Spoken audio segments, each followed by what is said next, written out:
Once again to my channel.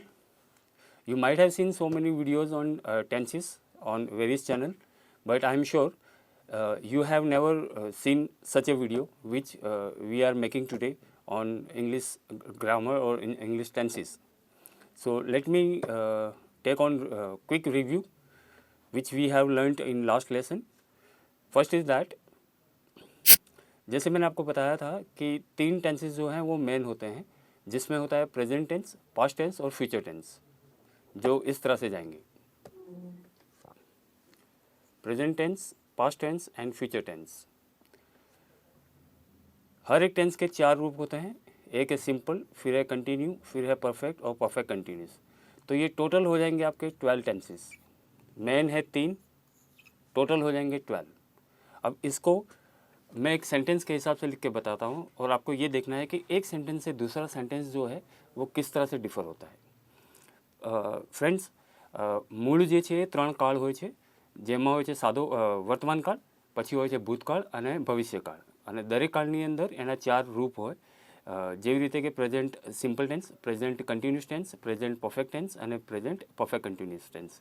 હવે please આને ગુજરાતીમાં ટ્રાન્સલેટ કરવાની જરૂર નથી, અને प्लस आने इसका हिंदी क्या होता है वो भी समझने की ज़रूर नहीं है। आपको एज इट इज़ ही याद रखने हैं टेंसेस के नाम, और वो भी इंग्लिश में, ना ही इसका आपको गुजराती करना है और ना ही हिंदी करना है। अब देखिए, मैं હવે જો હું 12 સેન્ટેન્સ આનું બનાવી રહ્યો છું, એની અંદર તમે જો એક સેન્ટેન્સથી બીજા સેન્ટેન્સમાં શું ફરક આવે છે। તો લેટ્સ સ્ટાર્ટ વિથ ટેન્સીસ। પહેલું છે Rahul eats an apple, second Rahul is eating an apple, third is Rahul has eaten an apple, and four is Rahul has been eating an apple. આ છે તમારા વર્તમાનના 4। ભૂતકાળના છે Rahul ate an apple, Rahul was eating an apple, Rahul had eaten an apple, Rahul had been eating an apple. ફ્યુચરમાં Rahul will eat an apple, Rahul will be eating an apple, Rahul will have eaten an apple, and લાસ્ટમાં છે Rahul will have been eating an apple. આ 12 કાળ જે છે ને એની અંદર તમે જોશો કે ક્રિયા જે છે એણે જ પોતાનું સ્વરૂપ ચેન્જ કર્યું છે, બાકી રાહુલ બધામાં સેમ છે, ક્યાંય રાहुल चेंज થતો નથી। तो आनी जगह તમે કોઈ પણ વ્યક્તિનું નામ લઈ શકો છો, इसकी जगह आप किसी इंसान का नाम ले सकते हैं। आप देखेंगे कि सिर्फ जो क्रिया है, एक्शन जो है, उसी ने अपना रूप या अपना स्वरूप जो है वो चेंज किया हुआ है। इट्स था, उसका ईटिंग हो गया, ईटिंग से ईटन हो गया, फिर बाद में ईटिंग हो गया, लेकिन उसके आगे हैज़ बीन आ गया है। अब हैज़ और हैव का यूज़ कहाँ होता है वो इसके बाद के टॉपिक में मैं आपको क्लियर कर दूंगा। मैं फ़िलहाल आपको ये देखना है कि राहुल जो है वो सब में सेम है, एन एप्पल है वो भी सब में सेम है, जो भी खेल हुआ है वो एक्शन के साथ में हुआ है। ठीक है, तो आपको ये बहुत ज़रूरी है सीखने के लिए, आपको ये सीखना पड़ेगा। वर्ब के जो हैं वो 3 रूप जो होते हैं वो आपको याद रखने पड़ेंगे। एक होता है सिंपल, एक होता है पास्ट फॉर्म, और थर्ड होता है उसका पास्ट पार्टिसिपल। જેવી રીતે એક સાદું ક્રિયાપદ હોય, પછી એનું ભૂતકાળ હોય અને ભૂત કૃદંત હોય। એ ત્રણેય ક્રિયાના રૂપ જો તમને સારી રીતે યાદ હશે તો અંગ્રેજીમાં ટેન્સ પ્રમાણેના સેન્ટેન્સીસ બનાવતા તમને બહુ સરસ રીતે આવડી જશે। હવે આને જોઈએ આનો ઉપયોગ ક્યાં થાય છે પ્રેઝન્ટ સિમ્પલ ટેન્સનો। સૌથી પહેલાં આપણે શરૂઆત કરીએ પ્રેઝન્ટ સિમ્પલ ટેન્સ। તો એની ફોર્મ્યુલા છે subject plus verb plus object. देखते हैं प्रेजेंट सिंपल टेंस का उपयोग कहाँ और कैसे किया जाता है। इसकी फॉर्मूला है subject plus verb plus object. ये 3 चीज़ अगर आप ऐड करेंगे तो आपका बहुत बढ़िया सा एक सेंटेंस बन जाएगा जो होगा प्रेजेंट सिंपल टेंस। इसका सबसे पहला उपयोग जो होता है वो है एवरीडे एक्शन के लिए, या रेगुलर एक्शन के लिए, या हैबिचुअल एक्शन के लिए। ऐसी कोई क्रिया जो हर रोज़ होती हो, डेली होती हो, या जिसकी हैबिट हो होने के लिए, चाहे वो हर रोज़ होती हो, हर वीक होती हो, या हर मंथ होती हो, या हर साल होती हो, ऐसी हर चीज़ को, ऐसी हर क्रियाओं को हम प्रेजेंट सिंपल टेंस में बोलेंगे। એવી કોઈ પણ ક્રિયા જે દરરોજ બનતી હોય, ટેવરૂપી ક્રિયા હોય, તમારી હેબિચ્યુએટ હોય, દરરોજ બનતી હોય, દર અઠવાડિયે બનતી હોય, દર મહિને બનતી હોય, દર વર્ષે બનતી હોય, તો એવી જે પણ કોઈ ક્રિયા હોય એને હંમેશા સાદા વર્તમાન કાળમાં જ બોલાય છે। એ હંમેશા ध्यान રાખવાનું છે। મેં એક્ઝામ્પલ આપેલા છે, આમાં જોઈ શકો છો। I come to class every day, હું દરરોજ ક્લાસમાં આવું છું, मैं हर रोज़ क्लास में आता हूँ। अब देखेंगे I don't go to class on Sunday, he plays cricket every morning, he comes to Ahmedabad every month, we go to movies every Saturday. હવે દર શનિવારે આ હેબિટ બને છે, અમુક વાર ના બને અલગ વસ્તુ છે, પણ ઇન્ટરવેલના ટાઈમમાં બનતી હોય છે। તો જે દરરોજની બનતી ક્રિયાઓ હોય એને હંમેશા સાદા વર્તમાન કાળમાં જ બોલવામાં આવે છે, બીજો કોઈ કાળ લાગતો નથી, કોઈ એક્સ્ટ્રા આઈએનજી કે કોઈ ભૂતકાળનો ઉપયોગ આમાં કરવાનો આવતો નથી। हमेशा ध्यान रखना रोज़ की बनने वाली क्रियाएं जो भी हैं कि आप सुबह कितने बजे उठते हैं, आपका डेली रूटीन जो भी है सुबह उठने से लेकर रात को सोने तक, वो हमेशा प्रेजेंट सिंपल टेंस में ही बोला जाता है। इसमें कोई आईएनजी वाला वर्ब यूज़ नहीं होगा, कोई पास्ट टेंस यूज़ नहीं होगा, ठीक है। सेकंड यूज़ जो है प्रेजेंट सिंपल का वो है आपका सनातन सत्य। अब सनातन सत्य जो है इंग्लिश में यूनिवर्सल ट्रूथ कहते हैं जिसे।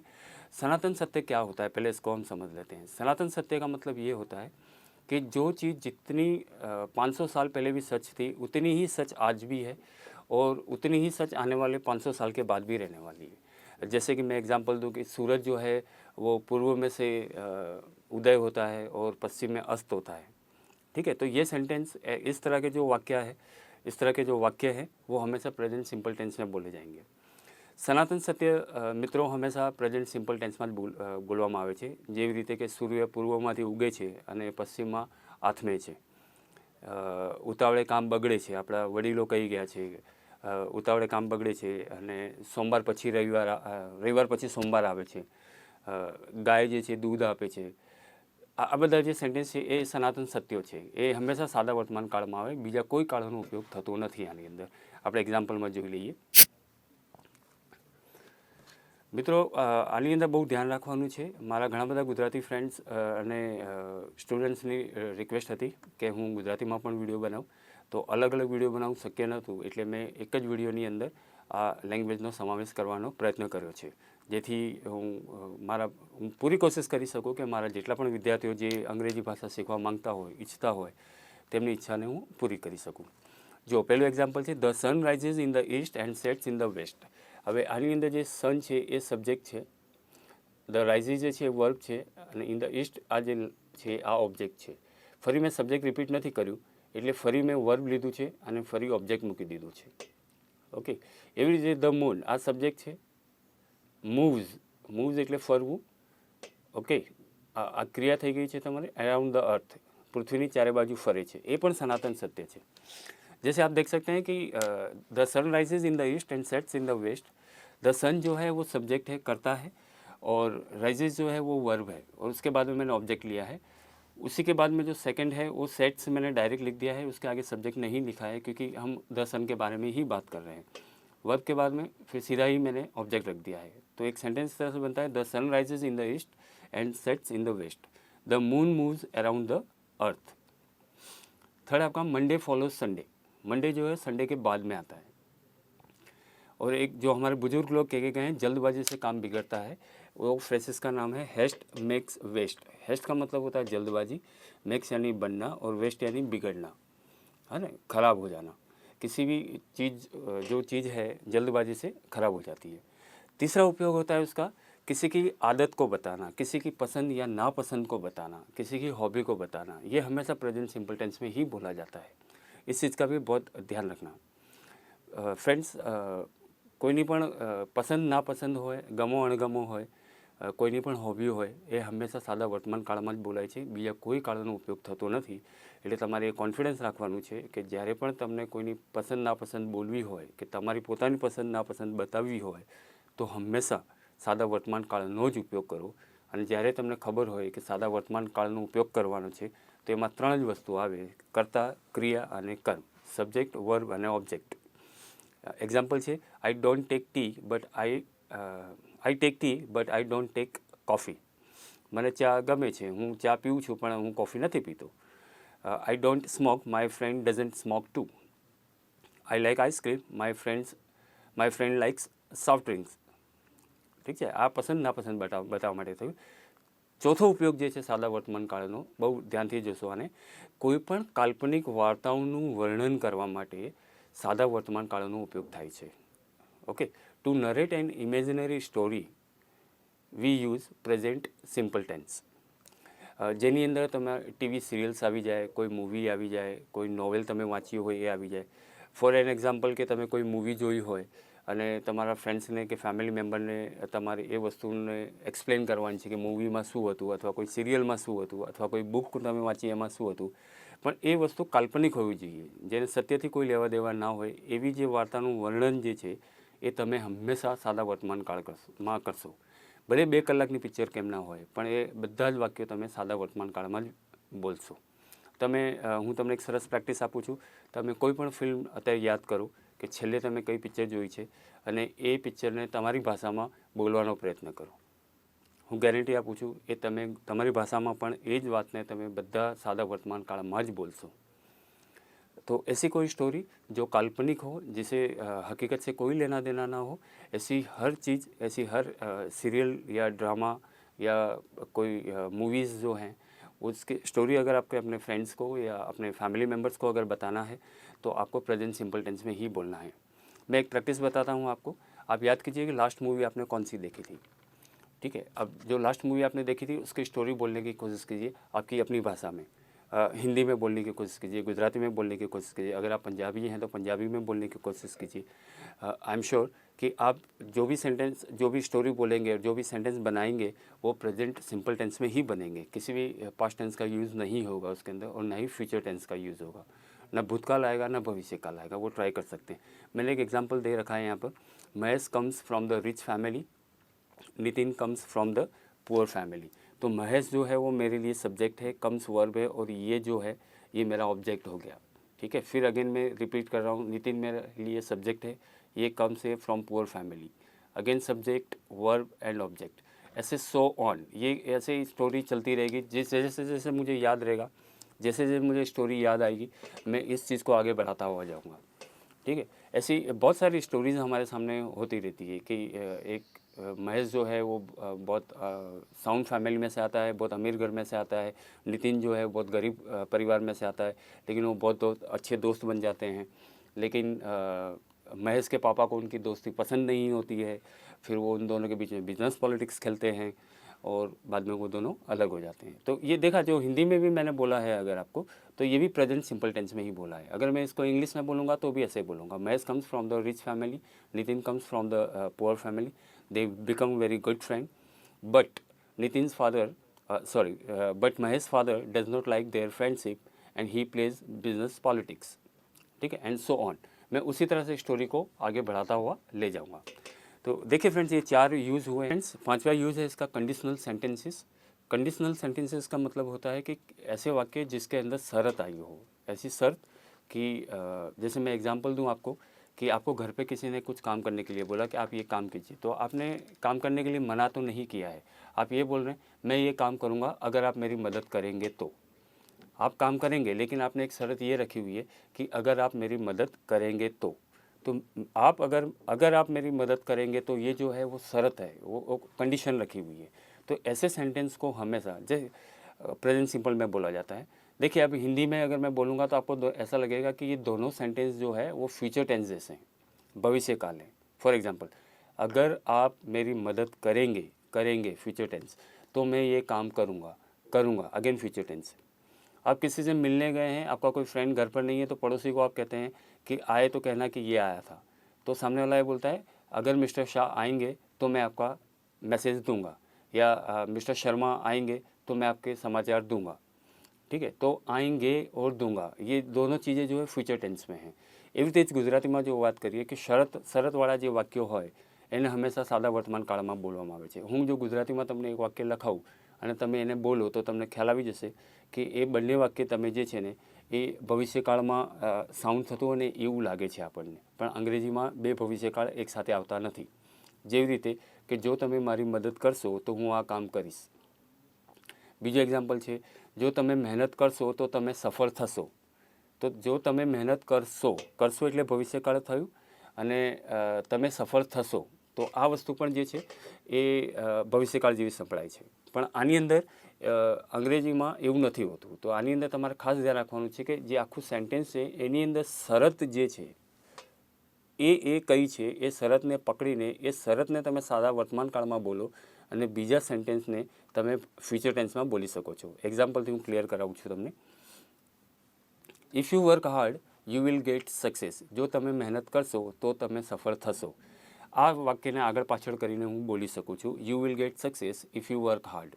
તો તમે આ જોયું, ઇફ યુ વર્ક હાર્ડ, આ જે છે મારી શરત છે, તો મેં આને સાદા વર્તમાન કાળમાં લખી છે અને બીજાને મેં ફ્યુચર સિમ્પલ ટેન્સમાં નાખી દીધી છે.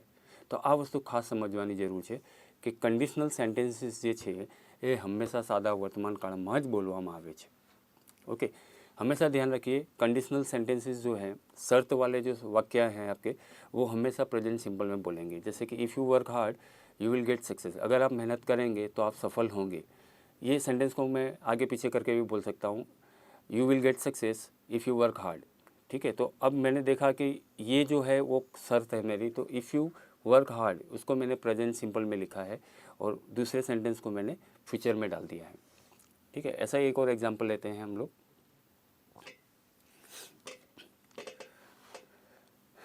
We shall wait here till you come back, हम आपकी यहाँ राह देखेंगे जब तक आप वापस ना आ जाएं। ठीक है, इसमें भी एक कंडीशन रखी है उसने कि जब तक आप वापस ना आ जाए तब तक राह देखेंगे, आप आ जाएंगे तो हमारी राह देखना पूरा हो जाएगा।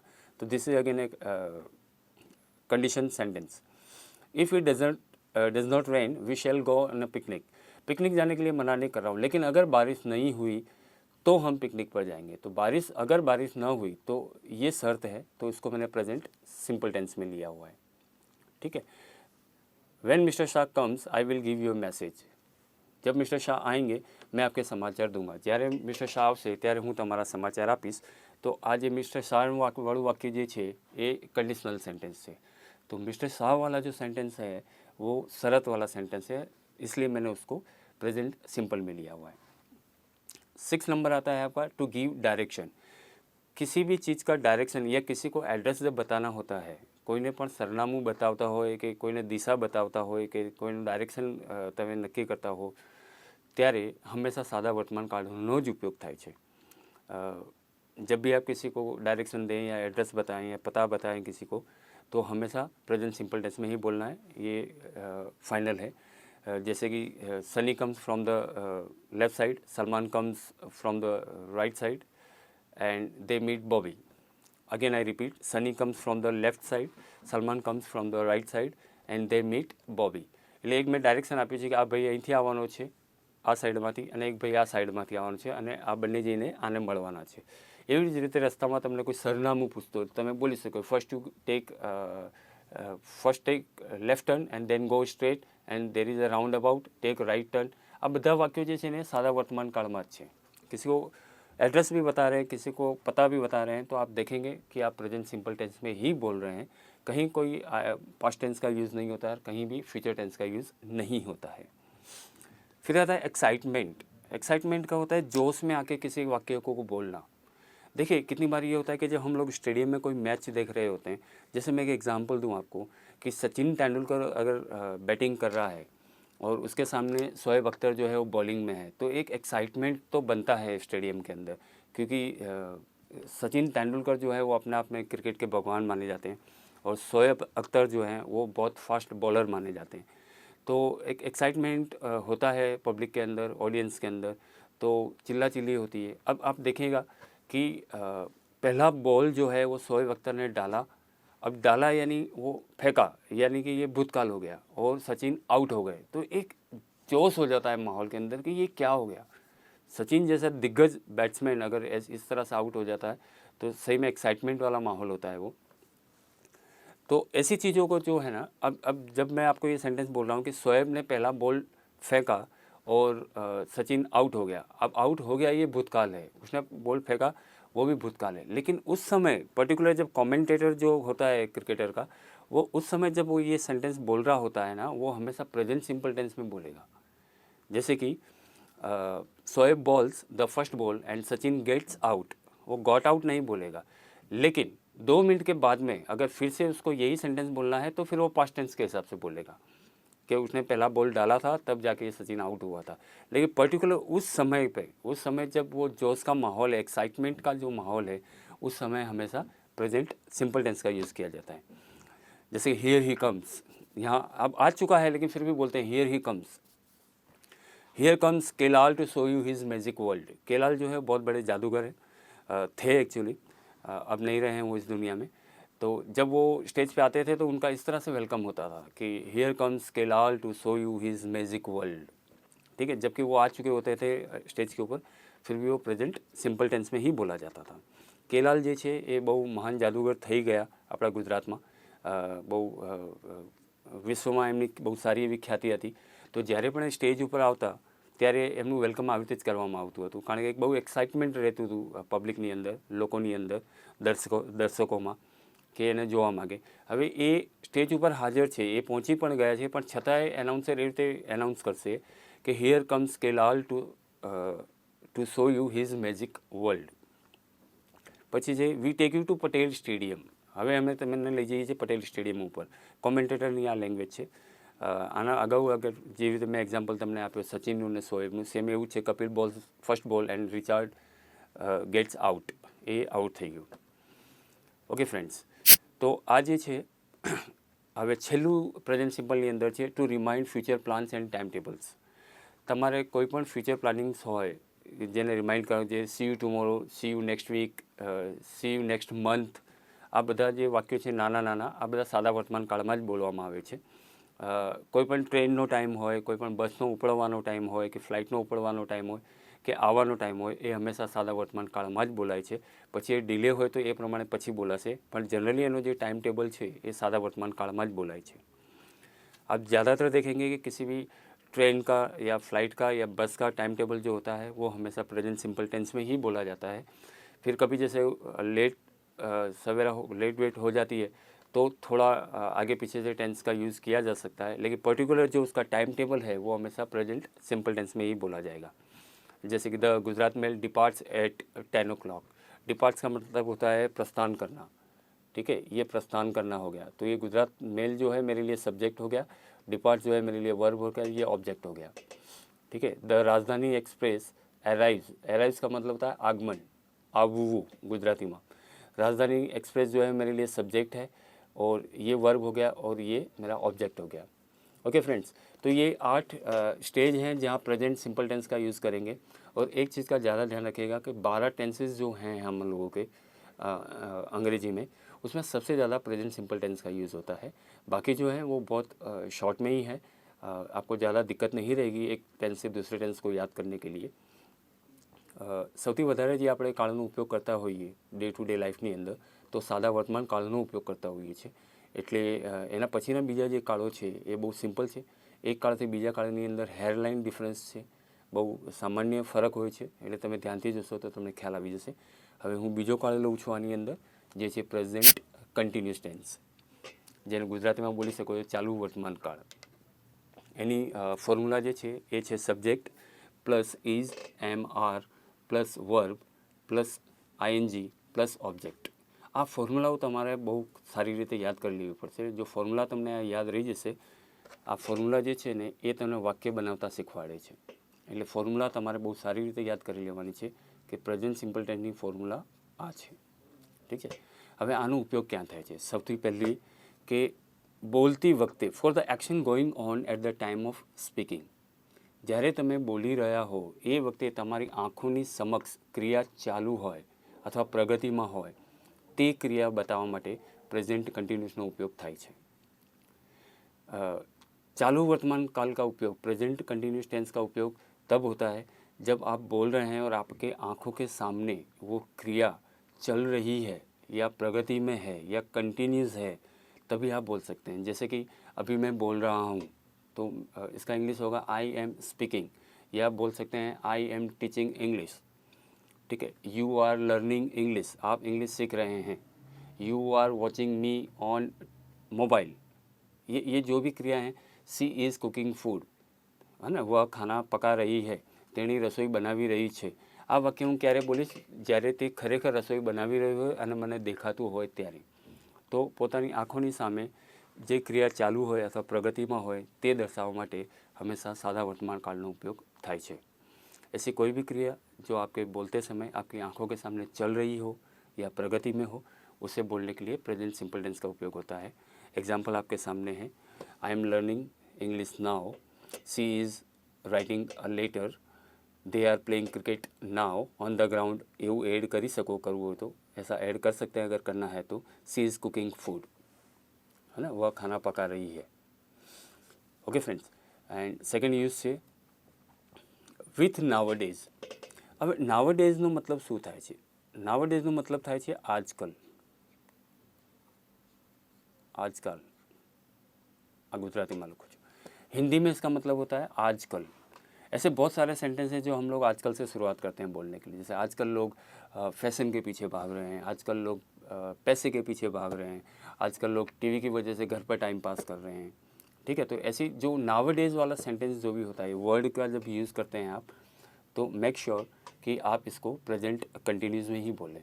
नाउ डेज वाला જેટલા પણ વાક્ય હોય ને, ખાસ તકેદારી રાખો તમે કે એને હંમેશા સાદા વર્તમાન કાળમાં જ બોલવામાં આવે. એક્ઝામ્પલ આપેલું છે, nowadays people are. Nowadays word જે છે મેં આગળ મૂકી દીધું છે. પીપલ મારા માટે સબ્જેક્ટ છે. આ પીપલની બહુવચન છે એટલે એની સાથે આર લીધું મેં. રન જે છે દોડવું થાય, અને રનિંગ आफ्टर એટલે ની પાછળ પડવું. ओके, रनिंग आफ्टर का मतलब होता है कि पीछे भागना या किसी चीज़ को फॉलो करना. हेल्पिंग वर्ब आ गयो आर, फिर रन को आईएनजी लगा दिया मैंने, रनिंग हो गया इसका. फिर आफ्टर मनी या आफ्टर फैशन भी बोल सकते हैं आप. अगर मनी नहीं बोलना है तो फैशन बोल सकते हैं, ठीक है.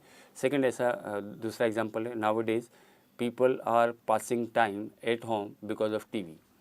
બીજો વાક્ય પણ એવો છે, nowadays people are. People બહુવચન છે એટલે એની સાથે મેં આરનો ઉપયોગ કર્યો. પછી વર્બ જે રન છે એને મેં આઈએનજી લગાવ્યું, અને પછી મેં કર્મ મૂકી દીધો કે જેની પાછળ દોડી રહ્યા હોય, કે જેના કારણે ટાઈમ પાસ કરી રહ્યા હોય. તો આ બધી વસ્તુ જે છે ને એ પ્રેઝન્ટ સિમ્પલ ટેન્સમાં આવતું હોય છે.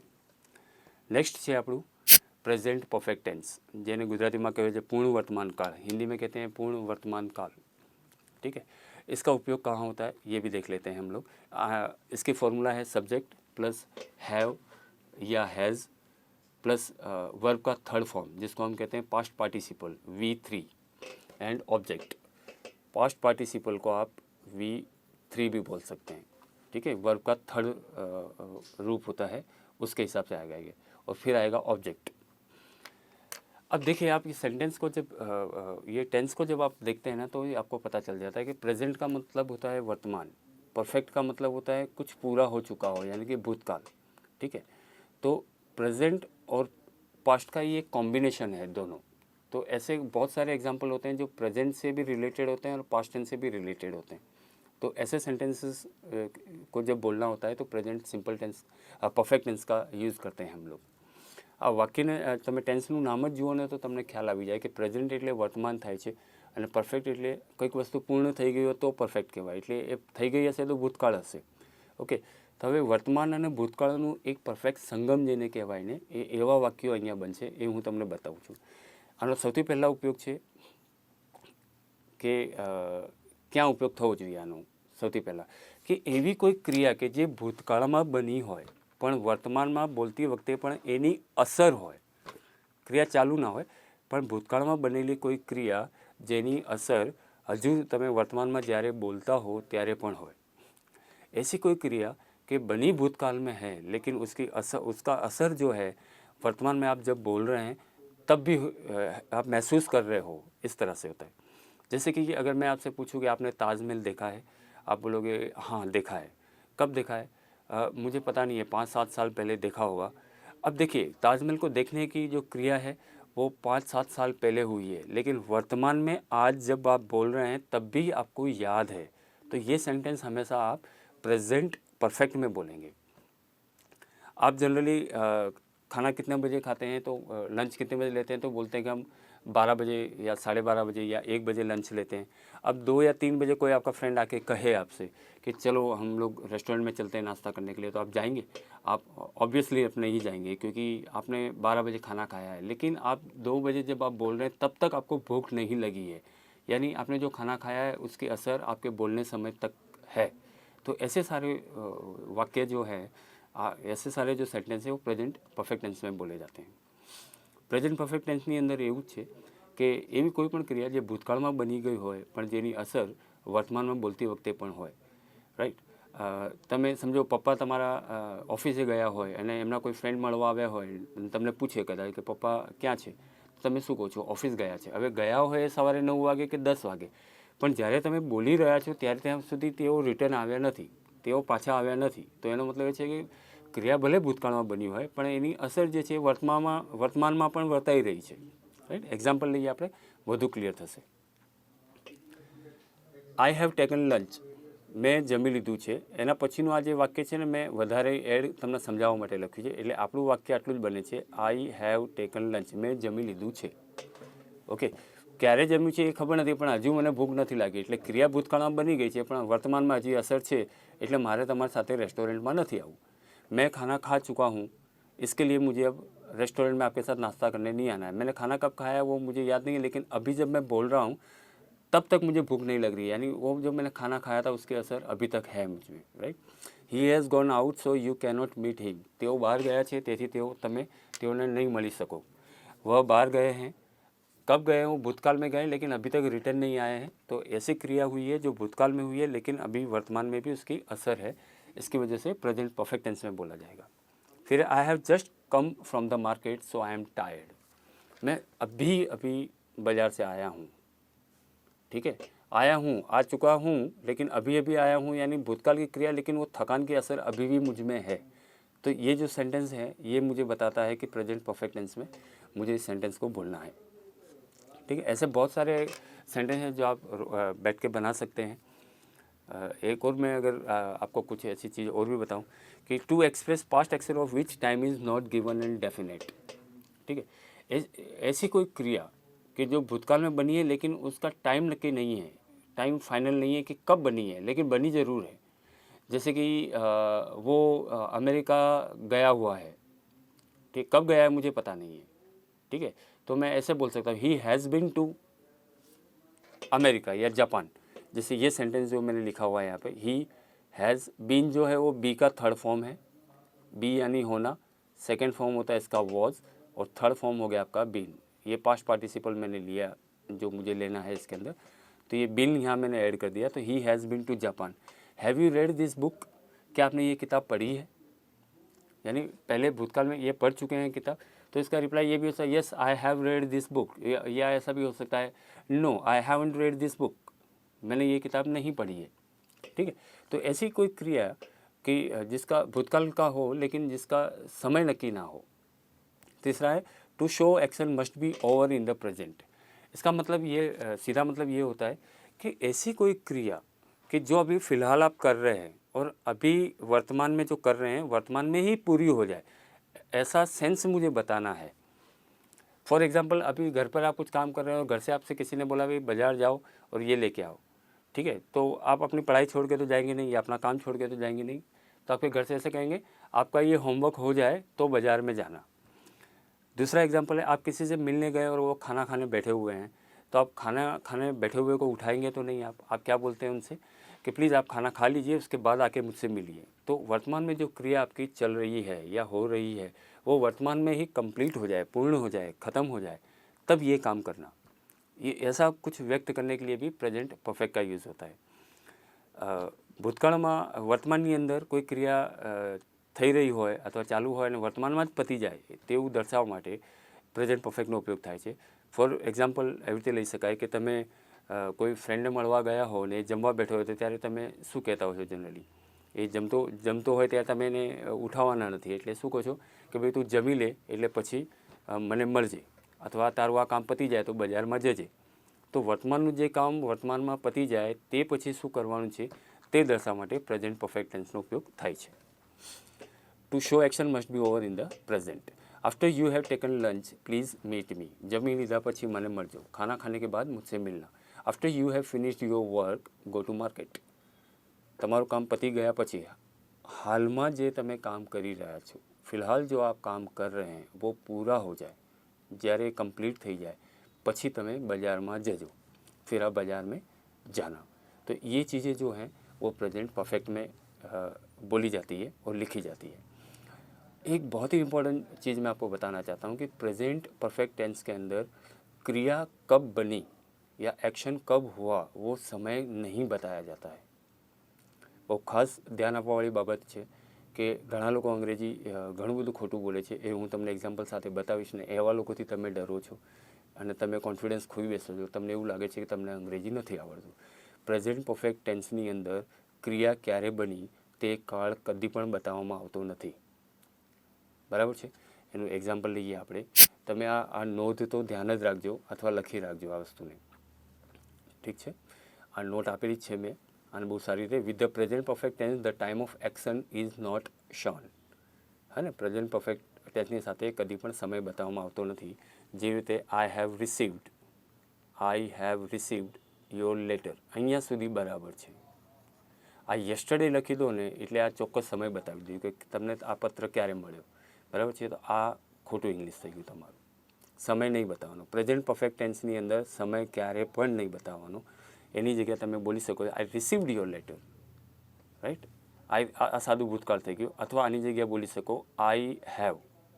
પ્રેઝન્ટ પરફેક્ટનું વાક્ય બનાવવું હોય તો અહીંયા હેવ એડ કરી દેવાનું છે. આપણે I have received your letter. Okay, તો આ વાક્ય સાચું બની જશે તમારું. I have taken lunch at 12 o'clock. ખોટું અંગ્રેજી છે, કારણ કે આની અંદર ટાઈમ આપી દીધું છે એને, એટલે એવું ના બોલે. આઈ હેવ ટેકન લંચ એટલું બોલી શકો. પણ જો તમારે ચોક્કસ સમય સાથે જ બતાવવું હોય કે મારે समय साथ જ बताऊँ છે तो एना माटे बीजू कार्ड है. है ना. अगर आपको सही टाइम के साथ ही बताना है कि नहीं मैंने 12 बजे ही खाना खाया मुझे ये बताना है तो उसके लिए अलग टेंस है. ठीक है, तो वो टेंस जैसे कि सिंपल पास्ट टेंस होगा वो आगे चलेगा तो और क्लियर हो जाएगा. जैसे we took lunch eight 12 o'clock, ये सही हो जाएगा. ठीक है, लेकिन ये प्रेजेंट परफेक्ट टेंस का सेंटेंस नहीं बनेगा. तो फ्रेंड्स ये खास ध्यान रखना, ये नोट है.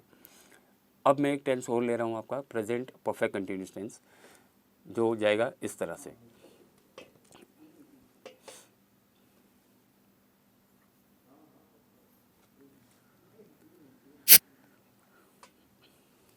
फ्रेंड्स ये सारे टेंसेस जो मैं चला रहा हूँ इसके बहुत अच्छे से प्रैक्टिस करना. कहीं भी कुछ भी ऐसा डाउट या ऐसा कोई सवाल आ जाए या कन्फ्यूजन आ जाए तो मेरे नीचे दिए गए हुए स्क्रीन पे दिए गए हुए व्हाट्सएप नंबर पे कभी भी कोई भी क्लैरिफिकेशन मांग सकते हैं आप. मुझे सेंटेंस बना के भेजिए आप व्हाट्सएप स्क्रीनशॉट लेके फ़ोटो भेजिए आप. मैं कोशिश करूँगा उसका राइट जवाब देने के लिए एंड प्रॉम्प्ट रिप्लाई देने के लिए टाइम टू टाइम. और आप कंटिन्यू इस चीज़ों को देखते रहिए क्योंकि हमें ये 1 से 1.5 महीने में ये हम लोगों का मिशन रहेगा कि आप अंग्रेजी भाषा अच्छी तरह से बोल सकें. ठीक है, तो फ्रेंड्स आप ટેન્સીસ જે ચાલી રહ્યા છે એને બહુ સરસ રીતે પ્રેક્ટિસ કરવાની છે. એટલે મહેરબાની કરીને થોડો ટાઈમ કાઢજો ઘરે, કારણ કે આપણે 1.5 થી 2 મહિનામાં બહુ સરસ અંગ્રેજી બોલતા શીખી લેવાનું છે અને એક મિશન બનાવેલું છે, એ મિશન આપણે કમ્પ્લીટ કરીશું. હવે પ્રેઝન્ટ પરફેક્ટ કન્ટિન્યુઅસની ફોર્મ્યુલા જે છે એ છે સબ્જેક્ટ પ્લસ હેવ અથવા has plus bin plus verb plus ING and plus object. है ना. आनु गुजराती એવું થાય ચાલુ પૂર્ણ વર્તમાન काल. है ना. इसका हिंदी ऐसा होगा चालू पूर्ण वर्तमान काल. इसकी फॉर्मूला है subject plus have has plus verb been plus verb plus I N G plus object. ठीक है, जो स्क्रीन पे दिखाई दे रहा है आपको subject have has been plus verb plus I N G plus object. अब यहाँ एक सवाल आता है फ्रेंड्स कि प्रेजेंट कंटिन्यूस और प्रेजेंट परफेक्ट कंटिन्यूस में क्या फ़र्क है. ठीक है, अब मैं आपको ये 2 सेंटेंस जब मैं बताऊंगा ना तब जाके आपको क्लियरिटी पता चलेगी. नहीं तो आपको ऐसे लगेगा कि प्रेजेंट कंटिन्यूस टेंस और प्रेजेंट परफेक्ट कंटिन्यूस टेंस सुनने में दोनों एक जैसे लगते हैं लेकिन थोड़ा सा फ़र्क है. अब देखेंगे आप आपके आसपास के लोग हैं ना 70% लोग प्रेजेंट परफेक्ट कंटिन्यूस की जगह प्रेजेंट कंटिन्यूस में ही बोल देते हैं, लेकिन हम उनको कैच नहीं कर पाते. अब देखिए क्या फ़र्क है. The tense is used for an action which began in the past and is still continuing. ऐसी एवी कोई क्रिया कि जे भूतकाळमां चालू थई होय અને ભૂતકાળમાં એક સમય ચાલુ થઈ છે અને વર્તમાનમાં જ્યારે તમે બોલી રહ્યા છો ત્યારે પણ એ ક્રિયા ચાલુ છે. ઓકે, લાંબા સમયનું સાતત્ય છે એની અંદર. એ ક્રિયાને હંમેશા પ્રેઝન્ટ કન્ટિન્યુઅસમાં બોલવામાં આવે છે. પ્રેઝન્ટ કન્ટિન્યુઅસમાં શું હતું, ખાલી પ્રેઝન્ટ કન્ટિન્યુઅસમાં કે હાલમાં મારી આંખોની સામે શું ચાલી રહ્યું છે ખાલી એટલું જ વર્ણન કરવાનું. જેવી રીતે હું અત્યારે ભણાવી રહ્યો છું, આઈ એમ ટીચિંગ. પણ જો મારે એવું કહેવું હોય કે હું 20 વર્ષથી ભણાવી રહ્યો છું અથવા હું અડધો કલાકથી ભણાવી રહ્યો છું તો એને હું કયા કાળમાં બોલીશ, તો એના માટે પ્રેઝન્ટ પરફેક્ટ કન્ટિન્યુઅસનો ઉપયોગ થશે. જેમાં એક્ઝામ્પલ છે I have been reading since 7 AM. Since 7 AMનો મતલબ એ થાય છે કે હું 7 વાગ્યાથી લઈને અત્યારે જ્યારે બોલી રહ્યો છું ત્યારથી હું વાંચી રહ્યો છું. હે ને. તો આને સમજવું હોય તો તમે 2 વાક્ય લખી શકો છો. હું લખાવું છું તમે અને બંનેમાં ફરક જુઓ. હું નંબર 1 સેન્ટેન્સ છે હું વાંચી રહ્યો છું. બીજું એક વાક્ય લખો તમે, હું સવારથી વાંચી રહ્યો છું. હવે આ બંનેમાં ફરક જુઓ, ગુજરાતીમાં જ આપણા કેટલા ફરક આવે છે. હવે હું હિન્દીમાં લખાવું છું. मैं हिंदी में लिख रहा हूँ आपको. पहला सेंटेंस लिखिए, मैं पढ़ रहा हूँ. मैं पढ़ रहा हूँ. सेकंड लिखिए, मैं सुबह से पढ़ रहा हूँ. अब देखिए इसमें इन दोनों में क्या फ़र्क है. मैं पढ़ रहा हूँ और मैं सुबह से पढ़ रहा हूँ. ठीक है, तो आपको पता चलेगा पहला जो सेंटेंस जो आपने लिखा हुआ है वो शॉर्ट टाइम के लिए है, अभी क्या चल रहा है वो सिर्फ बताने के लिए. तो वो जो पहला जो वाला सेंटेंस जो है वो आपका प्रेजेंट कंटिन्यूस है, जिसका इंग्लिश होगा आई एम रीडिंग. ठीक है, मैं सुबह से पढ़ रहा हूँ, હું સવારથી વાંચી રહ્યો છું. उसका इंग्लिश होगा I have been reading since morning. ठीक है, तो जहाँ प्रेजेंट परफेक्ट जहाँ प्रेजेंट कंटिन्यूस का उपयोग होना चाहिए वहाँ प्रेजेंट कंटिन्यूस का उपयोग कीजिए. जहाँ प्रेजेंट परफेक्ट कंटिन्यूस का उपयोग करना है वहाँ उसका सिलेक्शन कीजिए. यही आपको सही इंग्लिश बोलना सिखाएगा अभी. They have been playing cricket since morning, है ना, वे सुबह से क्रिकेट खेल रहे हैं, તેઓ સવારથી ક્રિકેટ રમી જાય. She has been cooking food for 2 hours, તેણી 2 કલાકથી રસોઈ બનાવી રહી છે. We have been working on this project for 2 months. They have been waiting for us for 2 hours. આ જોયું તમે, આ સમય બતાવે છે, લાંબા સમયનું સાતત્ય છે. ભૂતકાળમાં એક ક્રિયા ચાલુ થઈ, વર્તમાનમાં તમે બોલો છો ત્યારે પણ એક ક્રિયા ચાલુ છે, હે ને. તો આ લાંબા સમયનું સાતત્ય જે છે એ પ્રેઝન્ટ પરફેક્ટ કન્ટિન્યુઅસ ટેન્સ જ બતાવી શકે છે. ઓકે ફ્રેન્ડ્સ, અહીંયા હું કમ્પ્લીટ કરું છું તમારા આ 4 કાર્ડ, જેને બહુ સરસ રીતે તમારે અભ્યાસ કરી લેવાનું છે. એના પછીના જે કાર્ડ જે છે, હવે તમારે મારી જે એપ્લિકેશન છે ક્રિપ્સ ઇન્સ્ટિટ્યૂટની, પ્લે સ્ટોરમાં જઈને ડાઉનલોડ કરવાની છે. એમાં રજિસ્ટ્રેશન થવાનું છે અને એના પછી તમે આ બધા વિડીયો તમે જોઈ શકશો. તો એમ સમજી શકાય કે અત્યાર સુધીના જે વિડીયો તમે જોયા છે, જે નિહાળ્યા છે, ये બધા डेमो लेक्चर्स था. अभी तक के आपने जितने भी वीडियोस देखे हुए हैं वो सारे के सारे डेमो थे, ऐसा समझ सकते हैं आप. इसके बाद के टेंस का उपयोग कहाँ होता है, कैसे करते हैं, और बाकी अंग्रेजी भाषा के क्या टिप्स एंड ट्रिक्स हैं वो सीखने के लिए और वो जानने के लिए अब आपको मेरी एप्लीकेशन जो है प्ले स्टोर से डाउनलोड करनी होगी, जो क्रिप्स इंस्टीट्यूट के नाम से है. और आपको अपने आप को एनरोल कराना होगा, आपको मेरा स्टूडेंट बनना होगा, और उसके बाद सारे फ्यूचर लेक्चर्स डायरेक्ट आप तक पहुंचते रहेंगे. और व्हाट्सएप पे तो मैं आपको हर टाइम अवेलेबल मिलूँगा ही. बीच बीच में हम लोग जूम एप्लीकेशन से भी लाइव सेशन भी करने वाला हूँ मैं. तो आप प्लीज़ थोड़ा ध्यान रखिएगा. ये मैंने लिख दिया है इसके ऊपर. आप जो आपको ऐप डाउनलोड करनी है, ये है आपका क्रिप्स इंस्टीट्यूट. ठीक है, इसको आप डाउनलोड करें और घर बैठे आप अच्छी तरह से इंग्लिश बोलना सीखें. For more lectures and video enrol today please friends. And I promise you कि आपको 1.5 से 2 महीने के अंदर अच्छी अंग्रेज़ी भाषा बोलने से दुनिया की कोई भी ताकत नहीं रोक सकती. अगर आप आधे से 1 घंटा रोज़ घर पे भी प्रैक्टिस करेंगे और आपका होमवर्क या आपका जो असाइनमेंट है आप मुझसे चेक रेगुलर करवाते रहेंगे.